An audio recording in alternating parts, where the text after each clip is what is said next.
Buenas noches, estimados participantes. Bienvenidos. Damos inicio a la segunda y última clase en vivo del periodo 2026-6 para la unidad curricular Teoría de los Tratamientos 1, sección R1. Quien les habla, la profesora y tutora Yosbeli Vázquez. El objetivo de este espacio de aprendizaje es recordarles la dinámica de funcionamiento de la asignatura, su estructura y un resumen teórico breve de las unidades 2 y 3. Recordemos que este periodo académico inició el pasado miércoles 10 de junio y culmina el próximo 2 de julio, lo que significa que nos queda un tiempo estimado como breve para conocer lo extenso del desarrollo teórico de esta unidad curricular. Para ubicarnos en la presente clase, debemos recordar lo siguiente. Teoría de los tratamientos 1 es una unidad curricular que tiene como propósito general analizar los modelos cognitivo-conductuales de tratamiento psicológico mediante la construcción de un marco conceptual para la planificación terapéutica de soluciones a distintas problemáticas y patologías clínicas del niño y del adolescente en diferentes contextos, con una actitud ética y reflexiva. Teoría de los tratamientos 1 está organizada en 3 unidades de competencias. En la primera clase en vivo nos enfocamos en desarrollar la unidad 1. En esta conoceremos la unidad 2 y 3.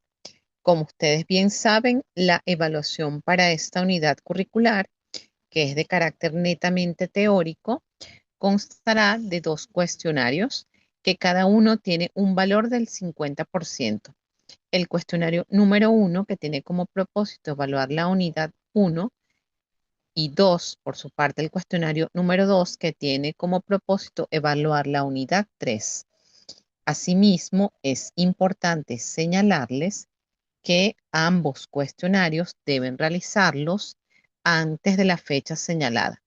Para ello, tienen los distintos materiales disponibles dentro de la descripción de cada uno de los cuestionarios, así como el material teórico que se les está suministrando a través de estas clases en vivo. Felicito a quienes ya realizaron ambos cuestionarios de manera exitosa y satisfactoria. Ahora bien, conozcamos en qué consiste teóricamente la unidad 2 y la unidad 3 para que tengan la base al momento de dar respuestas a estas dos evaluaciones. La unidad 2 tiene como objetivo estudiar los modelos y las técnicas de abordaje cognitivo-conductual para la planificación de estrategias de tratamiento, descripción de las técnicas de exposición basadas en el condicionamiento operante y encubierto, de autocontrol, de adquisición de habilidades, de relajación y reconoce las técnicas cognitivas de reestructuración cognitiva, de afrontamiento y combinadas. Debemos comenzar con la afirmación de que los diferentes enfoques de tratamiento que se describen deben comenzar con la realización de una buena historia clínica, seleccionar problemas específicos de tratamiento y decidir un plan de acción claro y concreto que debe ir de acuerdo al enfoque teórico afín al profesional. Dependiendo de los resultados de la evaluación psicológica, se va a determinar el encuadre a utilizar con el paciente. Se plantean los objetivos y cuáles serían los indicadores de éxito. El encuadre tiene que ser adecuado al paciente. La terapia indicada será la que el paciente necesite, siendo el encuadre un medio para alcanzar los objetivos. En el área de la psicología clínica, trabajar terapéuticamente con niños y adolescentes, que es el enfoque de teoría de los tratamientos 1, requiere de habilidades aptitudinales y actitudinales particulares, adaptarse al lenguaje y a las características evolutivas del paciente en estas etapas constituye un reto personal y profesional para el psicólogo, sobre todo en los tiempos de ahora, donde el lenguaje de los niños y adolescentes está en constante cambio y muy sesgado por la información a la que acceden a través de las redes sociales, sobre todo la red social TikTok. Se debe atender a diversidad de factores entre los que se tienen, además de los que mencioné, los cambios sociales, culturales, tecnológicos, sobre todo ahora que hay también un uso masivo de la inteligencia artificial, el cambio de paradigma de las nuevas generaciones, el estilo de crianza, entre otros. Dentro de lo que es los elementos que debemos conocer de las terapias, no podemos obviar el punto de los objetivos terapéuticos. Estos objetivos de terapia se construyen en las primeras sesiones, cuando ya hay suficiente información clínica y alianza como para pensar juntos hacia dónde ir. Los objetivos terapéuticos van a depender de la valoración previa que se haga del individuo, así como del marco conceptual en el que se basan las técnicas terapéuticas psicológicas utilizadas. Si estamos hablando de un enfoque puramente cognitivo, hablaríamos de modificar y flexibilizar esquemas de pensamiento. Si hablamos desde el enfoque puramente conductual, estaríamos hablando de modificar la funcionalidad de la conducta. El quehacer del terapeuta parte en principio, como ya lo señalé, de un buen proceso psicodiagnóstico, el cual va a constituirse en la guía y lo ayuda a ser más preciso, discriminativo y coherente en la comprensión particular de cada uno de sus pacientes. Lo que quiero decir es que nosotros no podemos establecer un plan de tratamiento y unos objetivos terapéuticos si nosotros no realizamos primero una buena evaluación psicológica. Las metas de intervención deben adecuarse a la realidad del paciente. Es necesario, siendo así, tener una hipótesis específica de lo que le sucede al paciente. Todas las técnicas de terapia se deben adaptar al paciente y a la situación, en especial cuando trabajamos con la población infanto-juvenil. El plan de tratamiento básico que incluye motivo de consulta formulado clínicamente. ¿Cómo es esto de la formulación clínica? Pues poder determinar e identificar cuál es la conducta problema, cuáles son los factores que agravan esta conducta problema, cuáles son los factores que lo disminuyen, cuáles son los factores de riesgo, cuáles son los factores de protección, cuáles son las redes de apoyo y cuáles serían los abordajes propuestos para ello en base a ese motivo de consulta que va a derivar de la evaluación que hemos realizado. Vamos a establecer una hipótesis diagnóstica preliminar en base a ese motivo de consulta formulado clínicamente. Vamos a establecer esos objetivos terapéuticos con el paciente. En el caso de los niños y adolescentes, pues le damos a conocer qué es lo que vamos a trabajar y identificar cuáles son aquellas estrategias y herramientas que nosotros tenemos previstas para hacer nuestra intervención. Este plan de tratamiento sirve para orientar el trabajo sesión por sesión, es decir, o lo que significa es que nosotros los psicólogos planificamos cada una de las sesiones de trabajo. El plan de tratamiento básico sirve también para tener un norte ante momentos de incertidumbre. También sirve para tener material al momento de la supervisión o en las interconsultas y, por supuesto, para evaluar el progreso a lo largo de la intervención, porque es importante tener objetivos claros. Recuerden que los objetivos no solo son un punto de partida, sino que se constituyen en esa guía, dirección o brújula a lo largo del todo el proceso terapéutico. Una intervención sin un objetivo es una intervención al azar. Cuando se tiene claro hacia dónde va el proceso terapéutico, cada intervención tiene un criterio clínico detrás. Existen distintos tipos de objetivos porque no todos los pacientes buscan lo mismo o no se busca lo mismo con todos los pacientes. Hay pacientes que son meramente para evaluación y unos que son para evaluación y para intervención. Antes de definir los objetivos, es importante entender y comprender qué espera el paciente del proceso. Hay pacientes que buscan un espacio catártico, es decir, hablar, ser escuchados, desahogarse. Otros buscan cambios concretos en su vida. Otros llegan sin saber qué esperan y será parte del proceso construir objetivos en conjunto. Esas expectativas de la terapia son el punto de partida para poder construir los objetivos juntos. Los objetivos tienen que ser medibles. Por ejemplo, trabajar la ansiedad no es un objetivo medible. Estas preguntas ayudarían a concretarlo, perdón. ¿Qué cambiaría en tu vida si esta ansiedad fuese un problema menor?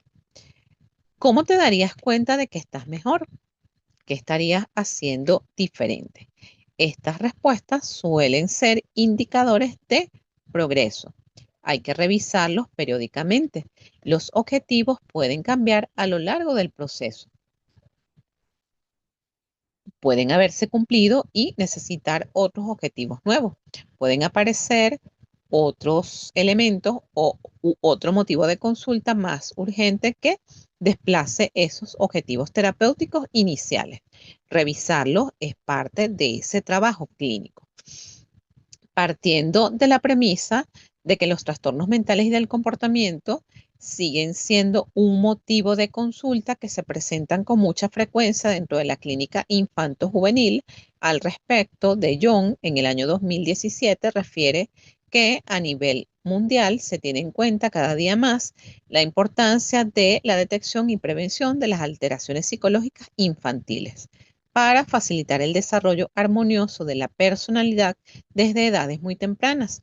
En este sentido, se hace imprescindible dar a conocer la intervención psicológica para estos grupos etarios desde los diferentes modelos y enfoques psicológicos, entre los cuales se incluyen el conductismo y el enfoque cognitivo-conductual. La investigación en psicoterapia muestra que la calidad de la alianza terapéutica suele predecir el resultado del tratamiento más que el enfoque terapéutico utilizado. Bordin identificó tres componentes de la alianza terapéutica: acuerdo con los objetivos, acuerdo en las tareas y el vínculo afectivo. Los tres elementos empiezan a definirse desde la primera sesión. El vínculo terapéutico es la base desde la cual el paciente puede arriesgarse a cambiar. Sin vínculo, las mejores técnicas no funcionan. El encuadre es el conjunto de condiciones bajo las cuales se desarrolla el proceso terapéutico. Es la estructura que hace posible el trabajo clínico. Un encuadre claro genera confianza y previsibilidad. Cuando hablamos del encuadre, ya sabemos que esto se refiere a las frecuencias de las sesiones, si es semanal, quincenal, una vez al mes. Definirla y sostener esta frecuencia es parte del tratamiento. Todo implica flexibilidad. Si el paciente mejora, se puede pasar de una frecuencia semanal a una quincenal o ajustar según el proceso. Lo importante es que cualquier cambio se hable y se acuerde, no que simplemente suceda. La duración de cada sesión es generalmente entre 50 o entre 45 y 60 minutos. El tiempo fijo es parte del encuadre. Usualmente, la sesión que suele demorarse algo más de una hora es, por supuesto, la sesión inicial. Debido a la naturaleza breve de la terapia, desde el conductismo puro o el cognitivismo puro o el enfoque cognitivo-conductual, son particularmente adecuadas para ayudar a pacientes que requieran intervenciones breves por distintas razones. Además, que se considera que estos enfoques tienen validez empírica y evidencia científica objetiva y consistente. Ahora voy a describir lo que son las técnicas conductuales puras, y estas se definen como un conjunto de técnicas terapéuticas que persiguen como objetivos la modificación, la adquisición o la pérdida de comportamientos por parte del cliente. Nos permiten ensayar nuevas formas de conducta más adaptativas que se van adquiriendo a lo largo del tratamiento. Cuando revisen algunos de los libros de modificación de conducta, se van a dar cuenta que existen algunas técnicas de modificación de conducta para implantar conducta, para reforzar conducta o mantenerla, o para extinguir. Ahora, antes de nosotros proponer las técnicas, tenemos que hablar de algunos elementos. Estos elementos son el relacionado con la evaluación y el diagnóstico conductual. Los terapeutas conductuales establecen una muy estrecha relación entre el diagnóstico, la evaluación y el tratamiento, siendo los dos elementos primeros, diagnóstico y evaluación, la base sobre la cual se lleva a cabo el tratamiento, tal como lo señalé al inicio de la clase. Otro de los aspectos importantes en los cuales se basa el diagnóstico es el análisis funcional, y es que este es la base. Por otra parte, este análisis funcional no está dirigido a encasillar en una categoría diagnóstica determinada al paciente, sino a poder identificar lo que son los estímulos precedentes y las contingencias sobre las cuales se asocia determinada conducta. Existe un método reportado por Casting en el año 2000, se llama el método de Kanger y Hallen. Este método del análisis funcional se compone de varios pasos. El primero es el análisis de la situación problemática. En este paso se especifican detenidamente las conductas del paciente. En segundo lugar, se clarifica la situación problemática, pero en el que se especifican los factores ambientales, tales como condiciones ambientales bajo las cuales se realiza la conducta y las consecuencias o los factores que mantienen esa conducta problema. Está el análisis motivacional, que permite identificar los estímulos, la aversión y los refuerzos positivos del paciente. Está el análisis evolutivo. En este se identifican los cambios biológicos, sociológicos y conductuales que se han producido durante la historia del individuo.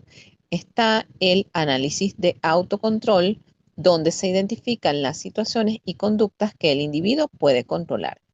Está el análisis de las situaciones sociales, mediante el cual se especifican las relaciones del individuo con otras personas de su ambiente y sus cualidades aversivas o reforzantes. Está el análisis del ambiente físico, social, cultural, donde se evalúan los criterios normativos de conducta del paciente que se encuentran para llevarlos a cabo. Dentro de las técnicas conductuales mayormente utilizadas, es decir, las técnicas puras, tenemos la desensibilización sistemática, el reforzamiento positivo y negativo, el castigo, los contratos, los programas de punto o lo que se denomina como economía de fichas, el control ambiental, la extinción, la sobrecorrección, el coste de respuesta, el tiempo fuera, programación de actividades o activación conductual, ejercicios de relajación progresiva muscular de Jacobson.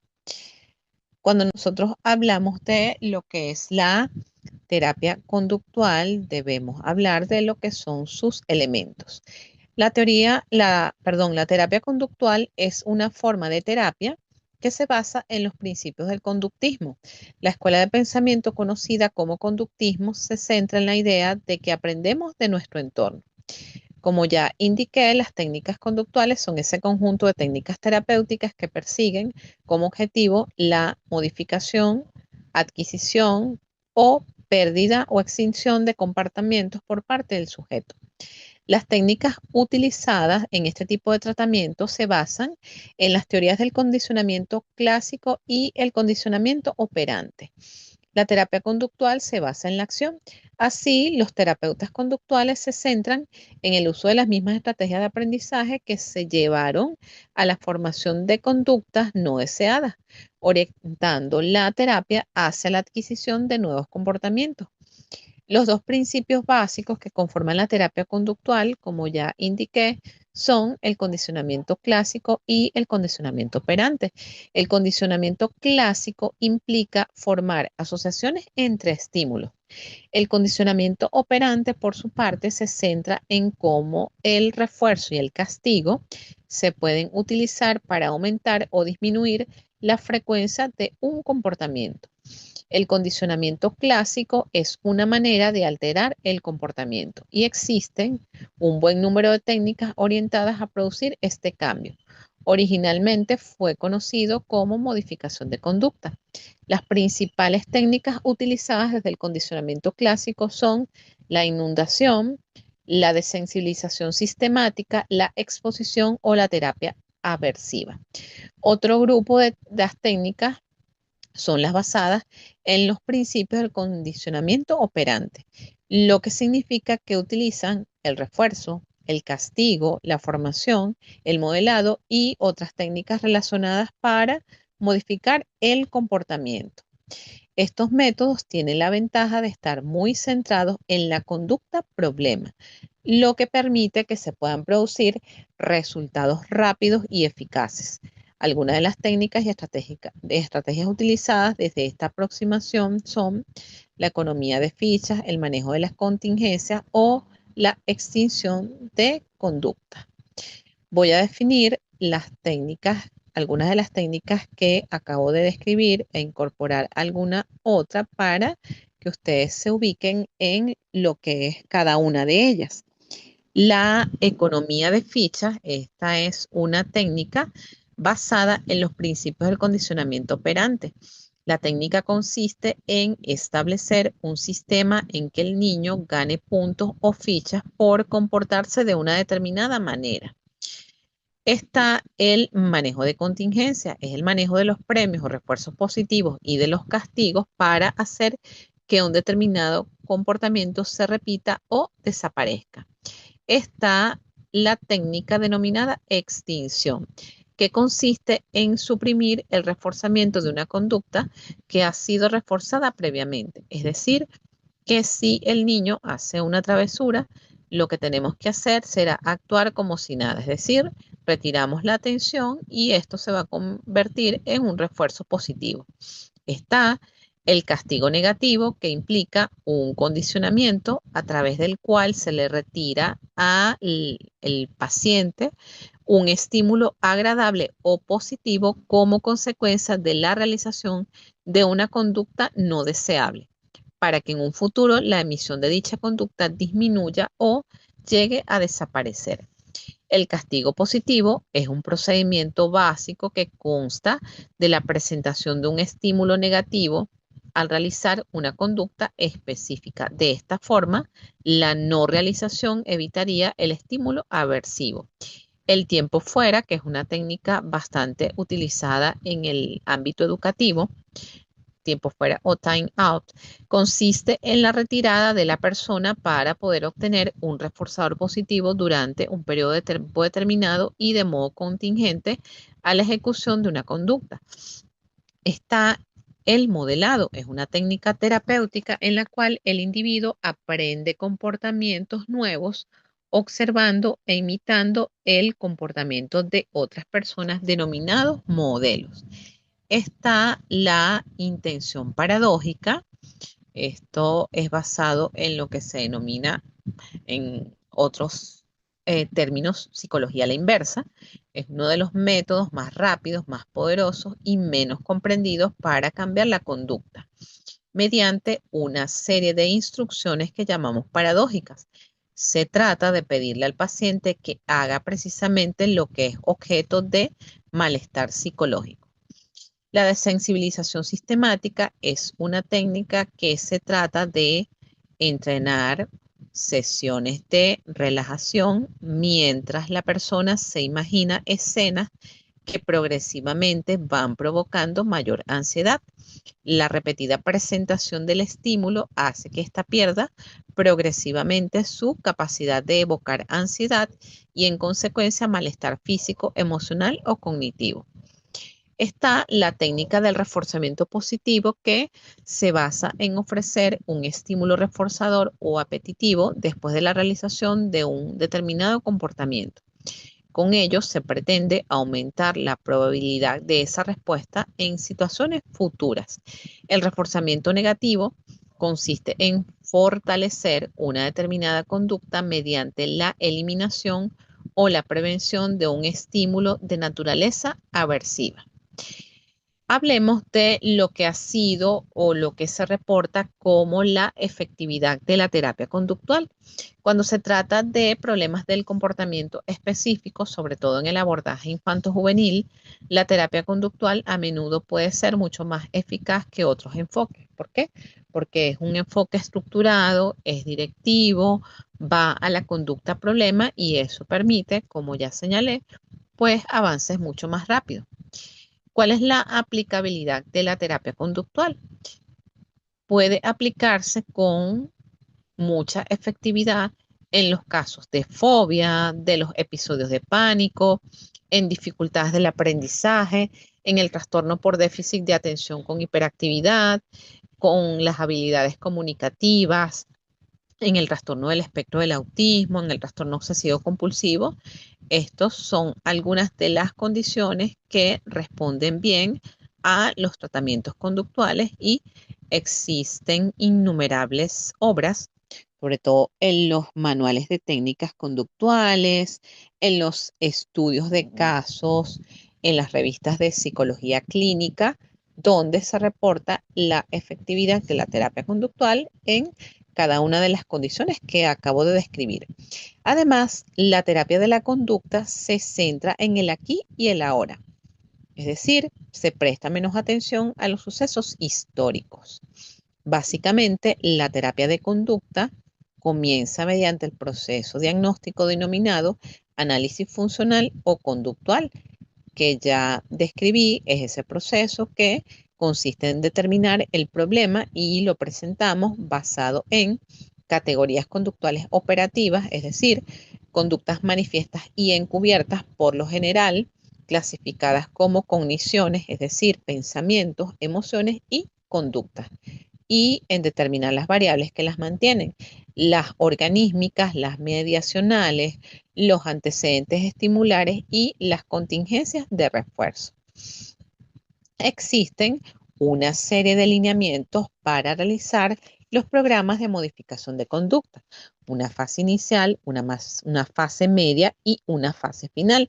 En la fase inicial se debe seleccionar la conducta que se desea modificar. La evaluación o diagnóstico conductual consiste en determinar la conducta objeto de estudio, sus antecedentes y sus consecuencias. Se utiliza algún método de registro para saber qué elementos están incidiendo en la conducta. Es de utilidad la observación con algún otro tipo de registro. Las hojas de registro son técnicas para que el paciente sea consciente de los distintos componentes de una actividad y su nivel de ejecución en cada uno de sus componentes, es decir, lo que piensa, lo que siente y cómo lo actúa. Se deben identificar cuáles son los reforzadores o cosas que le gustan a la persona. En base a ello, elegimos los objetivos terapéuticos y identificamos cuáles son las técnicas más adecuadas para intervenir realizando el plan de acción. Con respecto a la fase media, es la puesta en marcha o la intervención propiamente dicha para modificar la conducta y medir con registros el avance de la conducta a modificar. La intervención psicoterapéutica conductual consiste en la modificación de los antecedentes y consecuencias de la conducta a fin de modificarla. En la fase final, una vez que se haya logrado adquirir la conducta adaptativa, se evalúa periódicamente la conducta después de haber finalizado el programa de intervención. Ahora, con respecto a la terapia puramente cognitiva, tenemos que centrarnos primero en lo que es el término cognitivo y este hace referencia a los procesos de pensamiento de la persona. Entre ellos se incluyen el proceso de atención, el aprendizaje, la planificación, el juicio y la toma de decisiones. Por lo tanto, la terapia cognitiva es un tipo de terapia psicológica que considera que algunos trastornos o afecciones mentales y emocionales se encuentran íntimamente vinculados con los procesos cognitivos. El objetivo de la terapia cognitiva es corregir el procesamiento distorsionado de la información y ayudar a los pacientes a modificar las suposiciones que mantienen las conductas y las emociones desadaptadas, es decir, que los ayudamos a modificar esos pensamientos distorsionados. Belak señala que la terapia cognitiva se basa en el modelo cognitivo de los trastornos emocionales. Este modelo de la psicopatología es el de procesamiento de la información y se basa en la afirmación de que la manera en que las personas estructuran sus experiencias juega un papel fundamental en la determinación de sus respuestas emocionales y conductuales a estos sucesos. Por otra parte, la terapia cognitiva es breve, es de tiempo limitado, es estructurada y directiva, se orienta en los problemas, se basa en un modelo educativo, de allí que se utilice mucho el término psicoeducación. Una relación terapéutica estable es una condición necesaria para la efectividad de la misma, ya que supone un esfuerzo de colaboración entre el terapeuta y el paciente. Esta terapia utiliza el método socrático. Las preguntas ayudan al paciente a examinar de manera objetiva y no defensiva sus suposiciones. La teoría y la técnica de la terapia cognitiva descansan en el método inductivo. La asignación y cumplimiento de tareas a la casa es un aspecto central de la terapia. Al igual que en la terapia conductual, la terapia cognitiva también tiene sus lineamientos y se realiza a través de fases. Durante la fase inicial, familiarizamos al paciente con lo que es el modelo cognitivo. Asimismo, en esta fase, el terapeuta tiene un rol más activo que el paciente. ¿Por qué? Porque debemos generar una lista de problemas, desarrollamos y sometemos a prueba la conceptualización del caso, desarrollamos un plan de tratamiento, enseñamos al paciente a identificar pensamientos automáticos y a producir reacciones en el paciente hacia las diversas técnicas y hacia el terapeuta. Con relación a la fase media, se deben utilizar los pensamientos automáticos para ayudar a identificar cuáles son lo que se llaman las creencias nucleares o básicas del paciente, que es lo que aquí este autor denomina suposiciones subyacentes. Ayudar al paciente a dominar habilidades cognitivas para enfrentarse a situaciones y explorar el desarrollo de las suposiciones subyacentes. Ya para la fase final de la terapia cognitiva, se le da al paciente mayor responsabilidad del tratamiento, se examinan las creencias y sentimientos del paciente acerca de dejar el tratamiento, revisamos las metas obtenidas, nos preparamos para la terminación y enfoque en cómo prevenir recaídas y hacer arreglos para tener sesiones de refuerzo o llamadas telefónicas de seguimiento.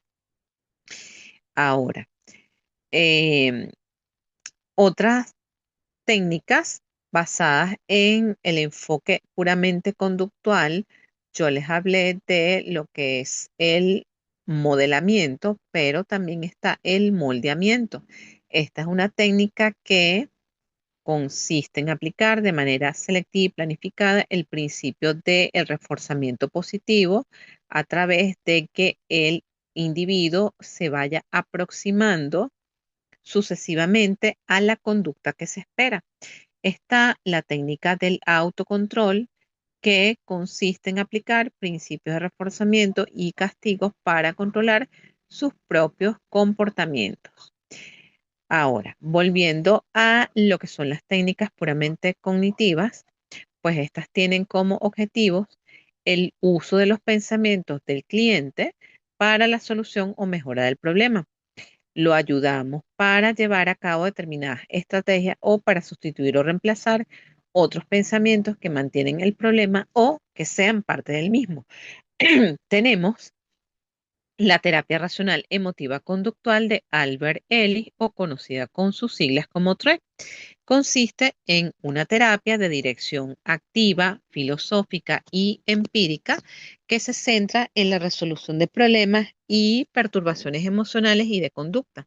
Su objetivo consiste en conseguir que el paciente lleve una vida más feliz y satisfactoria a través del método del diálogo y del debate socrático. Está la terapia cognitiva de Aaron Beck. Recuerden que este autor también es el creador de esos cuestionarios o instrumentos eh, psicométricos que utilizamos para medir los niveles de estrés y ansiedad. La terapia cognitiva de Aaron Beck se sustenta sobre el modelo cognitivo, el cual establece que los pensamientos, sentimientos y comportamientos se encuentran estrechamente conectados y que por lo tanto las personas pueden superar sus dificultades y alcanzar sus objetivos identificando y cambiando los pensamientos inútiles o incorrectos a través del método denominado reestructuración cognitiva. La reestructuración cognitiva es esa técnica que consiste en que el paciente aprenda a cambiar algunos pensamientos negativos que producen inconvenientes emocionales. Se detectan y se cambian los pensamientos automáticos e ideas involuntarias que aparecen en distintas situaciones. Se buscan alternativas racionales y permite el afrontamiento adecuado ante diferentes situaciones. Y fíjense que acabo de decir, se buscan alternativas racionales y no se busca que el paciente piense positivamente, no. Se trata de hacer lo más realista posible, identificando pues todas esas alternativas que permitan el afrontamiento adecuado ante distintas situaciones. Belak señala que esta técnica permite entrenar al paciente en identificar esos pensamientos automáticos y las creencias nucleares, utilizando técnicas como autovigilancia cada hora, interrogatorio directo, roleplay, registro de pensamiento disfuncional y la técnica de la flecha descendente. Está el entrenamiento asertivo, que permite o es esa capacidad para expresar los pensamientos y sentimientos propios sin experimentar ansiedad ni agredir al otro, y de una manera socialmente aceptable. Durante la terapia, el paciente puede aprender a comunicarse de un modo eficaz, manifestando sus propias opiniones. Está la técnica de las autoinstrucciones, que es una técnica mediante la cual la persona se da a sí mismo un conjunto de órdenes o instrucciones para la regulación autónoma de la propia conducta. El objetivo de este entrenamiento es enseñar al niño y al adolescente una forma de actuación rápida y eficaz para lograr el éxito en una tarea o una conducta. Ha sido o es muy eficaz en casos de el trastorno por déficit de atención con impulsividad, en caso de ansiedad, donde hay falta de autocontrol, y en las dificultades del aprendizaje.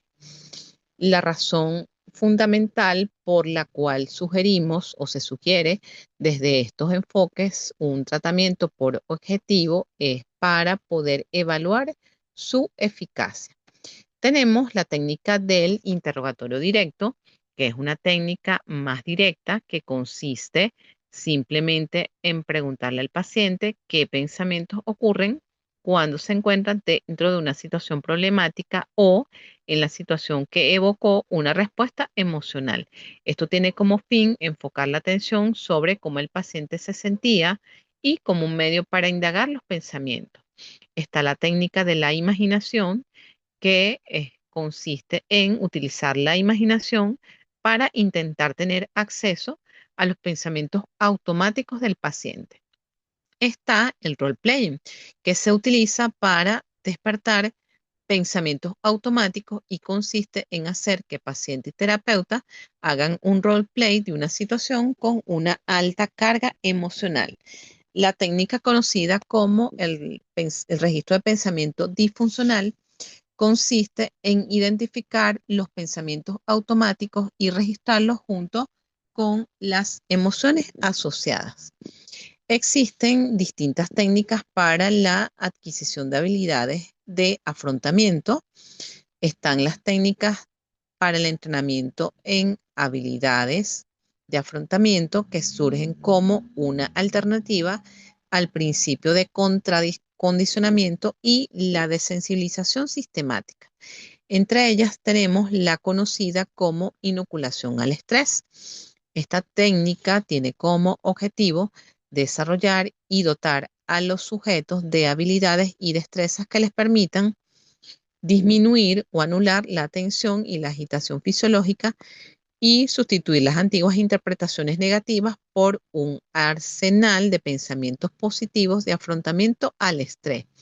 La inoculación al estrés ha evolucionado desde su desarrollo inicial como un procedimiento relativamente específico y de carácter preventivo, centrado en habilidades cognitivo-conductuales para el tratamiento general de la fobia hasta abarcar su aplicación a un amplio número de condiciones y terminar convirtiéndose en un procedimiento general o tratamiento multicomponente de amplio espectro para el manejo o afrontamiento de situaciones aversivas como los pacientes oncológicos, en caso de estrés postraumático, agorafobia, miedo a hablar en público, ludopatía. Los, las bases sobre las que se apoya la manipulación del estrés son el modelo transaccional del estrés y el modelo de afrontamiento de Lazarus, el modelo de Murphy de afrontamiento y el principio de determinismo recíproco de Albert Bandura. La inoculación al estrés como modelo general de tratamiento tiene por objetivo el entrenamiento de la persona en el manejo y aplicación del conjunto de técnicas que lo integran, con la particularidad de que el sujeto pueda seleccionar aquellas que le permitan controlar exitosamente futuras situaciones evocadoras de ansiedad o productoras de estrés. Para este proceso, el terapeuta tiene que elaborar el programa de reducción y prevención del estrés, entre los cuales están analizar detenidamente lo que se le ha de enseñar al paciente, evaluar cuidadosamente a fin de identificar factores intra o interpersonales que impiden o dificulten la práctica de las habilidades de afrontamiento, contar no solamente con el paciente, sino con otras personas significativas, es decir, incluir la red de apoyo, tener en consideración los factores cognitivos y afectivos, tener las tareas de adiestramiento y de forma cuidadosa, adiestrar al paciente en la generalización, orientar al adiestramiento de cara al futuro a fin de prevenir recaídas, que esto es algo interesante de este enfoque. Ahora, con respecto a lo que es la integración de la terapia cognitivo-conductual, este es un modelo de tratamiento de diversos trastornos mentales que trabaja ayudando al paciente a que cambie sus pensamientos, emociones, conductas y respuestas fisiológicas disfuncionales por otras más adaptativas para combatir sus problemas. Este modelo está conformado por un grupo de intervenciones que se ponen en práctica luego de una exhaustiva evaluación de las características biopsicosociales del paciente y que tiene en cuenta el visto bueno, compromiso y colaboración del mismo paciente y su red de apoyo o sus allegados. Este modelo de psicoterapia es estructurado, es activo y centrado en el problema. El tratamiento dura normalmente entre 10 y 20 sesiones y los pacientes experimentan a menudo una reducción considerable de los síntomas después de 4 o 6 semanas de tratamiento. En primera instancia, se guía inicialmente a los individuos a monitorear y reconocer los pensamientos automáticos negativos, a indagar cómo estos pensamientos dan lugar a pensamientos, conductas y sensaciones somáticas desagradables e inadecuadas. Luego se ilustra a los pacientes acerca de cómo examinar la exactitud y la utilidad de dichos pensamientos, ponerlos a prueba empíricamente, arriesgarse a encontrar un nuevo tipo de refuerzo y generar cogniciones o pensamientos mucho más equilibrados y adaptativos. Además de aprender a modificar estas cogniciones distorsionadas, se invita a los pacientes a caracterizar y modificar las creencias centrales e intermedias que son las bases de estos pensamientos automáticos. De manera general, los objetivos de la terapia cognitivo-conductual son disminuir el pensamiento disfuncional, es decir, a través de la identificación de la TEA cognitiva, que son los patrones de ideas y actitudes negativas de sí mismo, del mundo y el futuro, identificar patrones de pensamiento estables y duraderos que representan esas generalizaciones de que una persona hace experiencias pasadas y en base a ello juzga el presente y el futuro. Identificar las distorsiones cognitivas tales como interferencia arbitraria, abstracción selectiva, sobregeneralización, magnificación, minimización, personalización y pensamiento dicotómico. Incrementar las habilidades de autocontrol, optimizar la resolución de problemas. Es importante centrarnos no solamente en las ventajas que ya sabemos que va a prevalecer el tema de la eficacia, de la efectividad, que es parte de lo que es el enfoque basado en la evidencia. Algunas de las limitaciones tienen que ver con aplicarlas de manera pura. Por eso actualmente se habla de que lo más frecuente es combinar las técnicas cognitivas y conductuales de modo que no exista un tratamiento puro, sino un tratamiento que asocie ambos componentes, aunque la importancia de aplicar cada uno va a variar de acuerdo al caso y de acuerdo al paciente. La reestructuración cognitiva es una de las técnicas cognitivo-conductuales más sugerentes dentro del repertorio de procedimientos de que dispone el terapeuta cognitivo-conductual. La técnica no está tan pautada como otras técnicas de modificación de conducta y por sus propias características no puede estar en la misma medida. Ya para ir cerrando, pues es importante que tengamos presente en conocer todos lo que son las particularidades de la aplicación de la reestructuración cognitiva. Recuerden que nosotros trabajamos con la información que nos da el paciente. Muy probablemente no nos manejemos con la verdad absoluta, sino con una verdad relativa. Trabajamos con esa versión que el paciente nos trae a terapia. Para concluir, actualmente existe una creciente demanda de la atención psicológica. Por tanto, la formación del psicólogo exige una sólida formación tanto en procesos de evaluación como de intervención desde la psicología clínica, con el objetivo de satisfacer estas demandas y dar respuesta de una manera efectiva a las necesidades en salud mental que existen en la sociedad. Así, la función del psicólogo clínico juega un papel fundamental para el logro del bienestar emocional, social y mental de los individuos. Asimismo, la comprensión de que la psicología clínica se fundamenta en conocimientos, postulados y modelos sustentados científicamente. El desarrollo de las técnicas de modificación de conducta ha permitido que éstas se apliquen eficazmente a alteraciones que antes eran de uso exclusivo del campo de la medicina.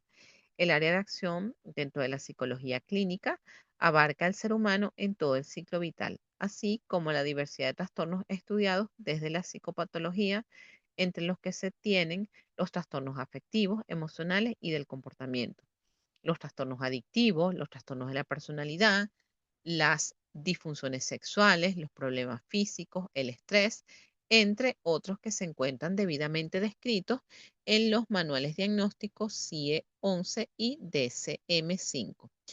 Con esta descripción teórica damos por culminada esta segunda y última clase en vivo para el periodo 2026-6 de la unidad curricular Teoría de los Tratamientos 1. Este es el espacio para comentar sus dudas, reflexiones, planteamientos acerca de la teoría, acerca de las evaluaciones o algo que les haya quedado resonando. Muchas gracias por su asistencia. Espero que tengan éxito en sus evaluaciones.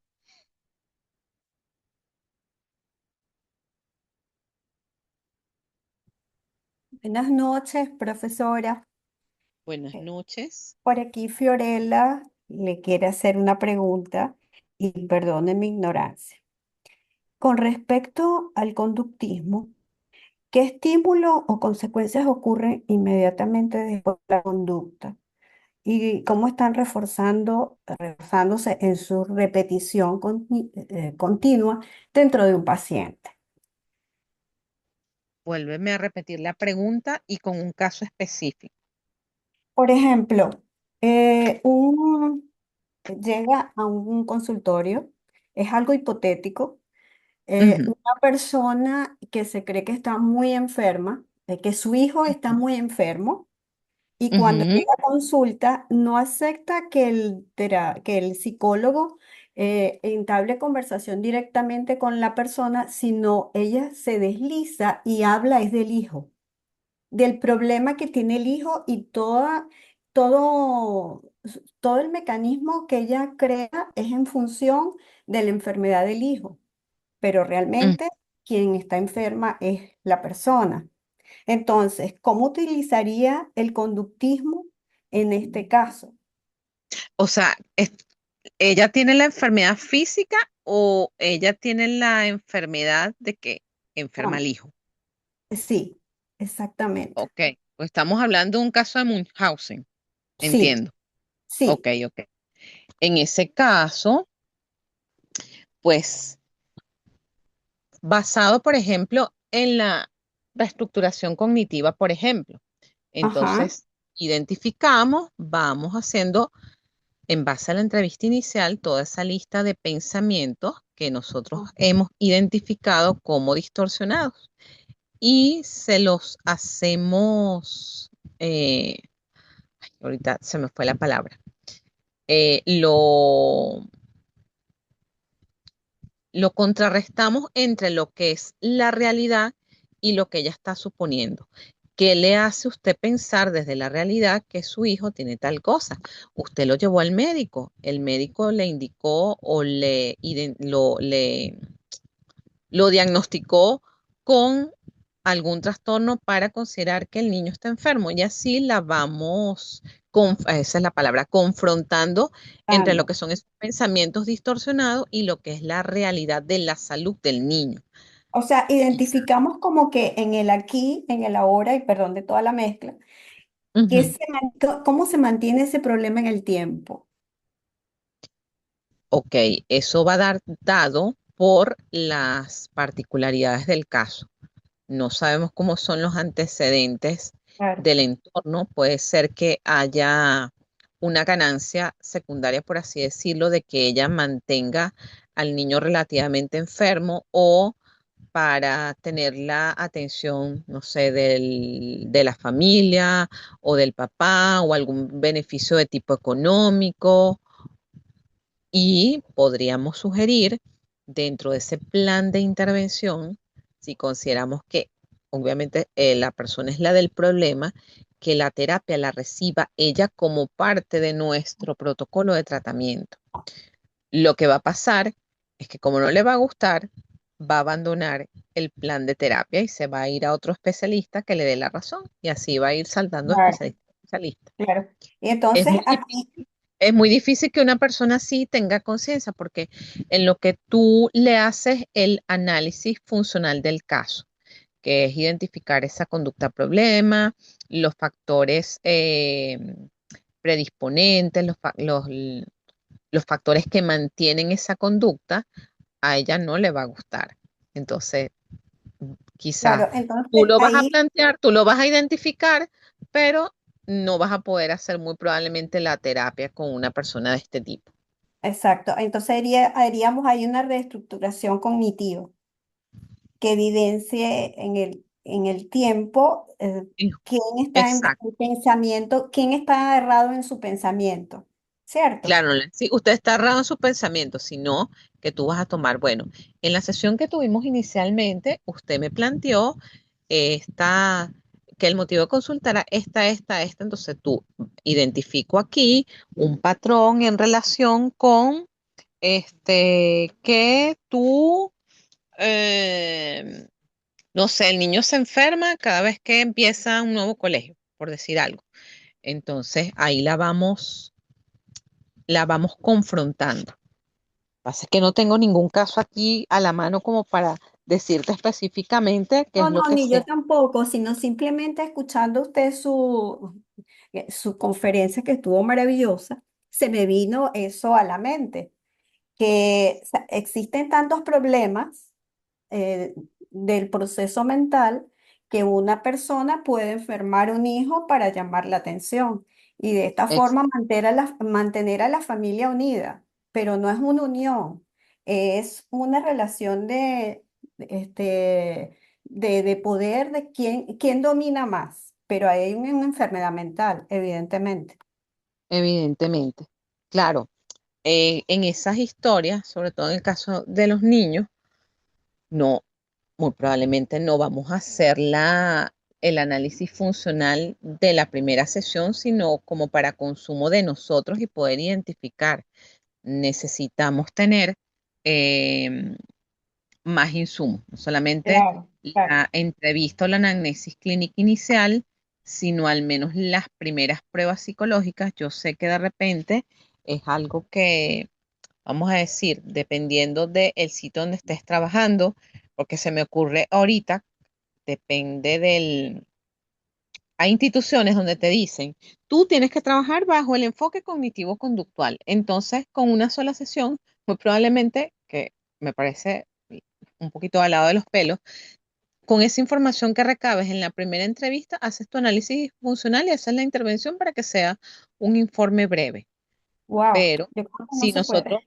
si nosotros estamos partiendo de que idealmente para poder establecer un plan de tratamiento adecuado, tenemos que hacer una evaluación. ¿Cómo hacemos la evaluación? Solamente a través de las entrevistas clínicas, sino también de las pruebas psicológicas. Y si estamos hablando, esto quiero que les quede claro, desde el enfoque conductual, vamos a trabajar con pruebas psicométricas. No Ok. se trabaja con pruebas proyectivas.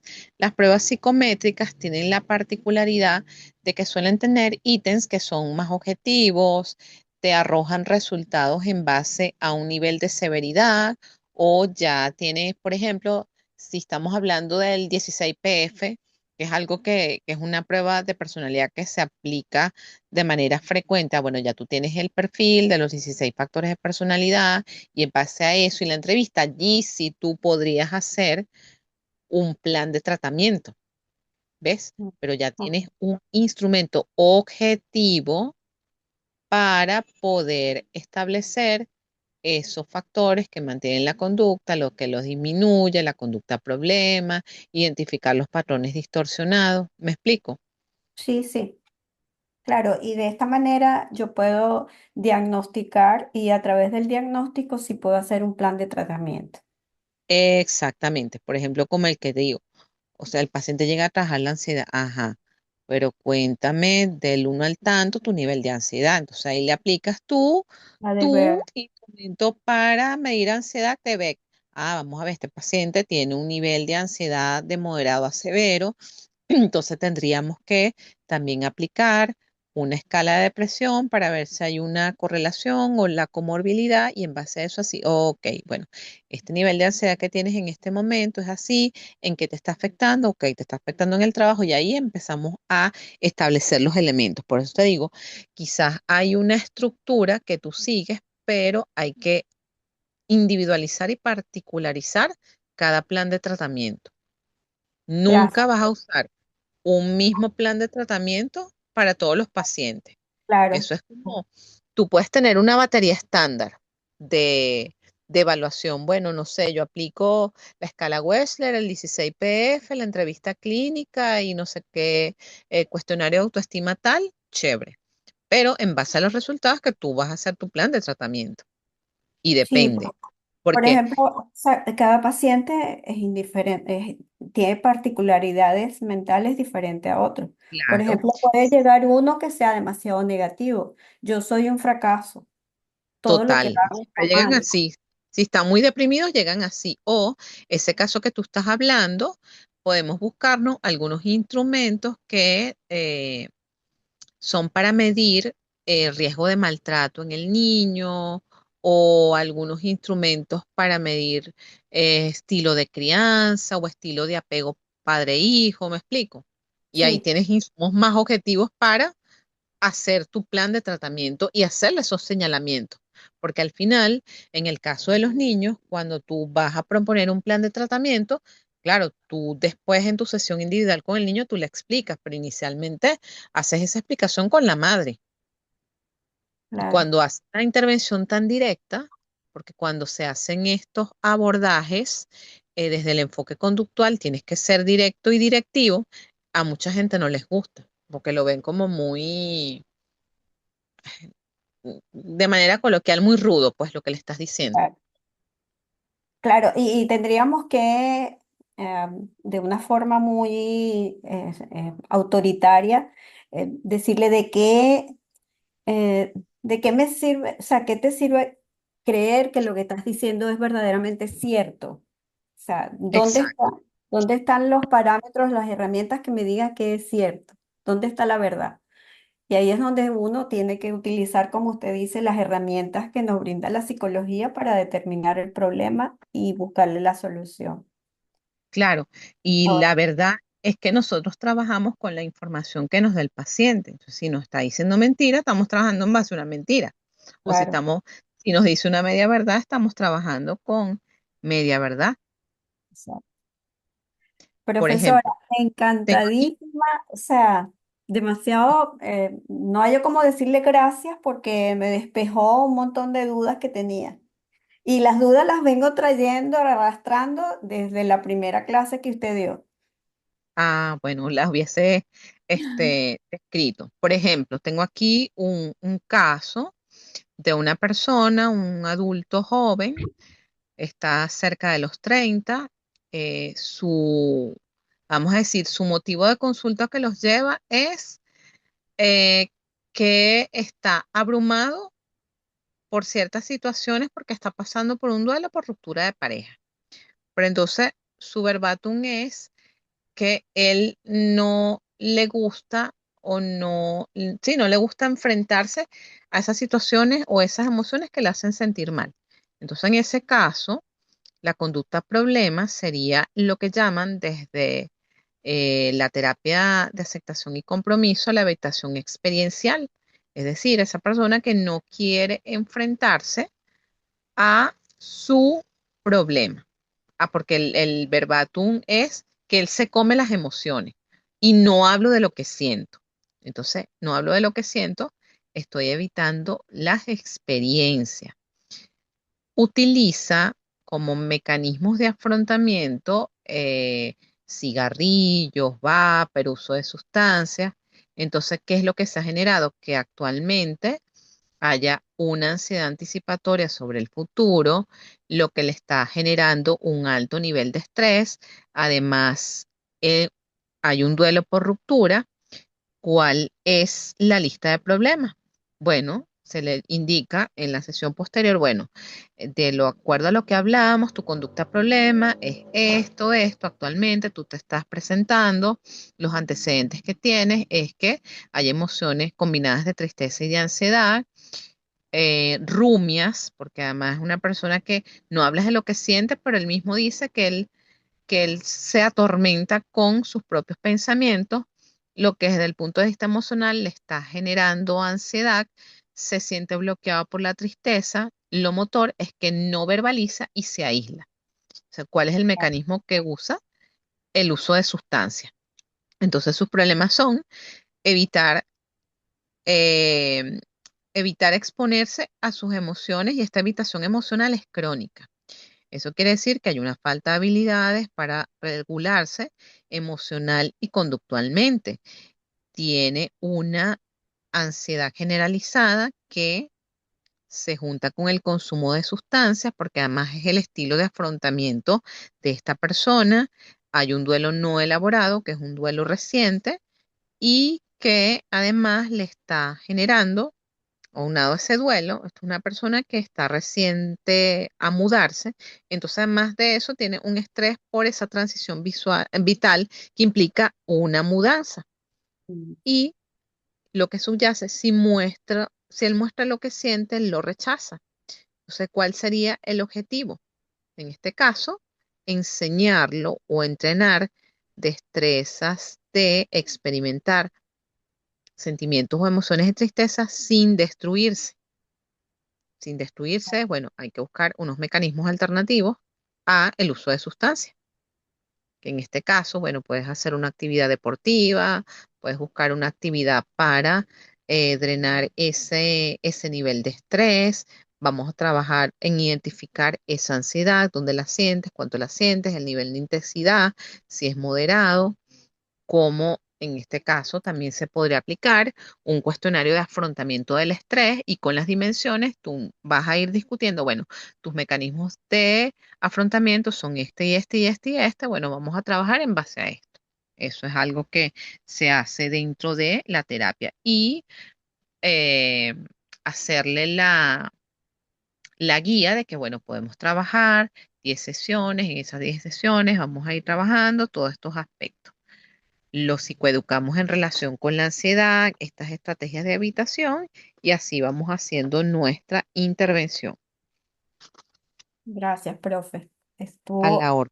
muy bueno, porque eso que usted está diciendo en este último problema, además de tener en este caso el vicio, no sabemos de cuál es. El vicio también puede ser que se enferme.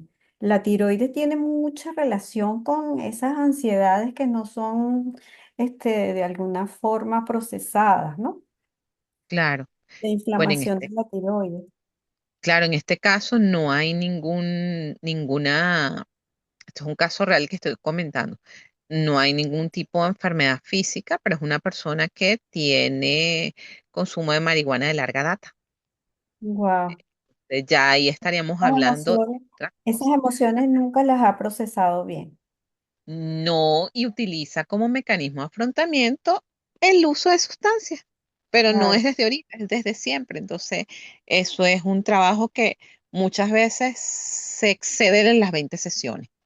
claro, O cambiamos y utilizamos el enfoque de la entrevista motivacional, o para ser quizás más puntilloso, pero lo que podemos lograr con alguien así, si no quiere, hasta que no tenga conciencia que tiene que trabajar ese hábito, es un paciente que va a estar ahí. Hay que trabajar la gestión de sus emociones de otra manera y no tan directo, porque si no es un paciente que abandona. claro, claro. Muchísimas gracias, profe. La verdad es que usted es una persona especial. Dios la bendiga. Amén, gracias.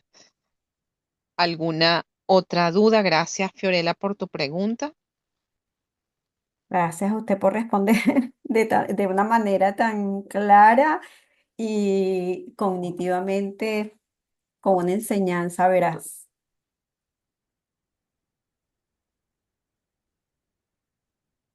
Gracias por el feedback. ¿Alguna otra duda? Las personas que están en sala,